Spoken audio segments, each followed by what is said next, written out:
अस्सलाम वालेकुम नाज़रीन, मैं हूं मोहम्मद हफीज़ ख़ान टुडे विद हफीज़ ख़ान के साथ। और आज हम बात करेंगे जो हमारा सिलसिला है किताबों के तज़किरे का, मैं और मेरी किताबें।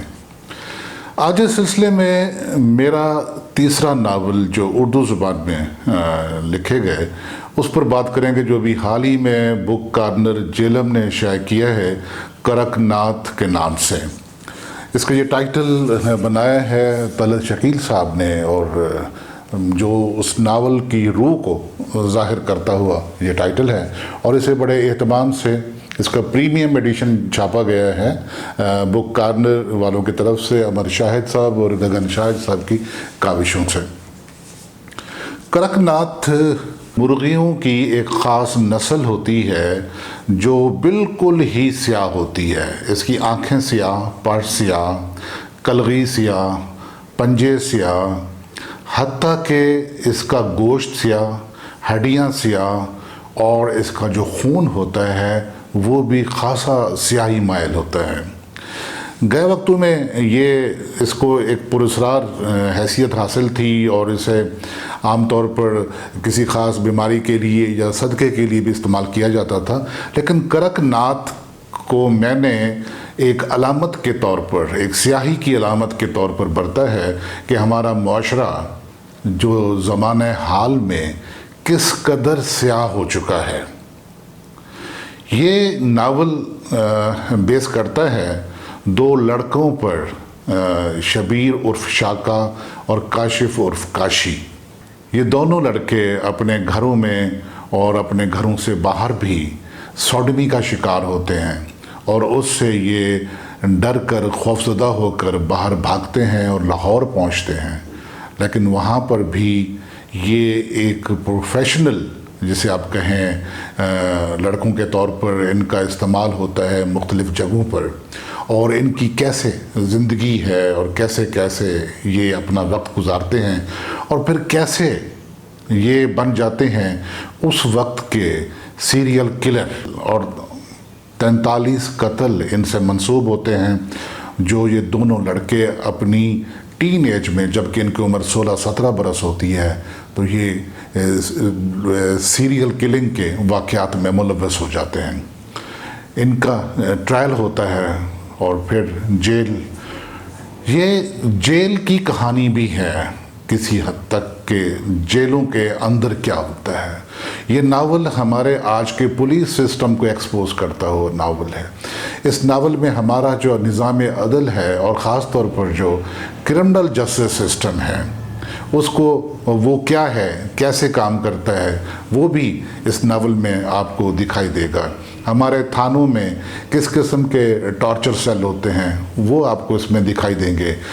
इसके साथ साथ ये कहानी है एक लड़की माहीन की, बड़ी सादा सी लड़की, एक मुतवस्सित घराने में होती है, और फिर अपनी एक छोटी सी गलती के सबब उस पर कत्ल का इल्ज़ाम लगता है, और फिर वो कई हाथों से गुज़रती हुई कहाँ से कहाँ पहुँचती है। ये एक पूरी दास्तान है, और उसका जो नफ्सियाती जो तज्ज़िया है वो इसमें किया गया है कि एक ऐसा किरदार, एक ऐसी लड़की जो अपनी अवाइल उम्र में एक बदकिस्मती का शिकार होती है, तो उसका करैक्टर कैसे बिल्ट होता है, उसकी नफ्सियात कैसे बिल्ट होती है, वो कैसे बिहेव करती है, और लोग उससे कैसे बिहेव करते हैं। ये कहानी है ताकत के टकराव की। इसमें मुक़्तदिर कैसे टकराते हैं अपने छोटे छोटे मफादात के लिए। ये कहानी है एक मीडिया अटैक ऑन की। ये कहानी है एक बहुत बड़े बिजनेसमैन की, बड़ा साहब की, जो अल्टीमेटली इक़्तिदार की ग़ुलाम गर्दशों में जा पहुंचता है, और फिर इक़्तिदार अपने पंजे में रखने के लिए वो कैसे कैसे स्याह खेल खेलता है।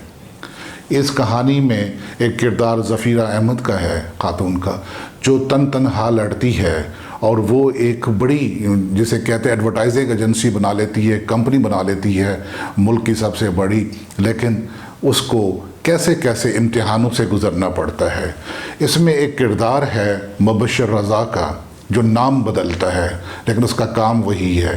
وہ دنیا کی ہر لڑکی کو، ہر عورت کو اپنی دسترس میں رکھنا چاہتا ہے. وہ اسے بھاگنے نہیں دیتا اور اسے کھونٹی پہ لٹکا کے رکھتا ہے. اور اس کے ہاں ایک کھونٹیاں بنی ہوئی ہیں جس پہ مختلف لڑکیاں جو اس کے چنگل میں پھنستی ہیں، ہر لڑکی ایک کھونٹی پہ لٹکی ہوئی ہے. اسی طرح اس میں ایک کردار ہے دانش سعید کا کہ دانش سعید کہاں سے نکلتا ہے اور کہاں پہنچتا ہے. اس ناول میں آپ کو کوئی ہیرو نہیں ملے گا، اس ناول میں آپ کو کوئی ہیروئن نہیں ملے گی.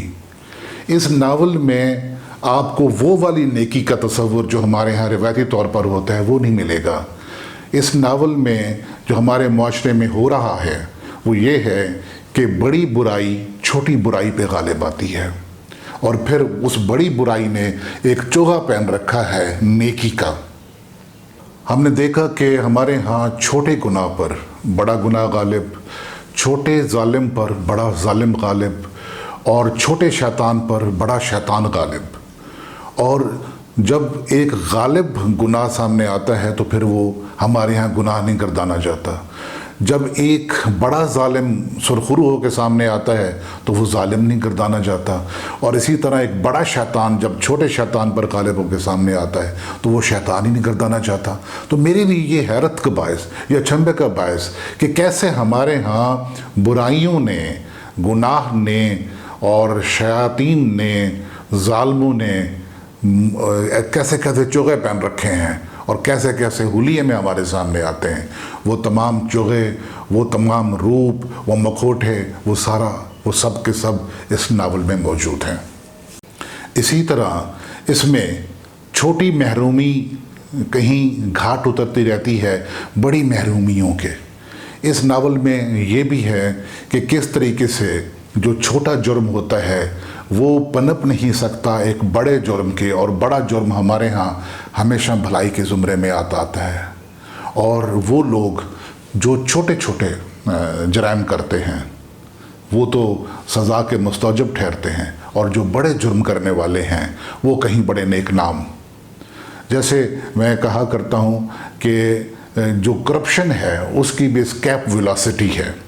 جیسے ایک راکٹ کو زمین کے مدار سے باہر جانے کے لیے ایک مخصوص اسکیپ ویلاسٹی چاہیے ہوتی ہے، اسی طرح ہمارے معاشرے میں بھی یہ ہے کہ جس شخص نے کرپشن کی انتہا کر لی اور اس اسکیپ ویلاسٹی سے باہر نکل گیا، زمین کی کشش ثقل کا مدار توڑ کے باہر نکل گیا، تو اس پر ہمارے قوانین کچھ اثر انداز نہیں ہو سکتے. اور جو کرپشن کی انتہا کو نہیں چھو سکتا اس کے لیے ہمارے قوانین بھی ہیں، اس کے لیے ہمارا ہر نظام بھی ہے اس کو گرفت میں لانے کے لیے.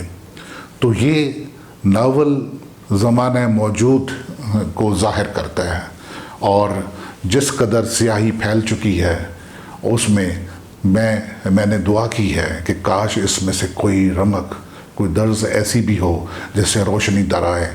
لیکن ابھی تک جو میں نے دیکھا، اور اتنے بڑا جو میرا ایک پورا عرصہ گزرا مختلف جابز میں یا جو کرمنل جسٹس سسٹم میں رہتے ہوئے، تو میں نے یہ دیکھا کہ ہمارا معاشرہ کرکنات بن چکا ہے کہ جس کا ظاہر بھی سیاہ ہے اور جس کا باطن بھی سیاہ ہے.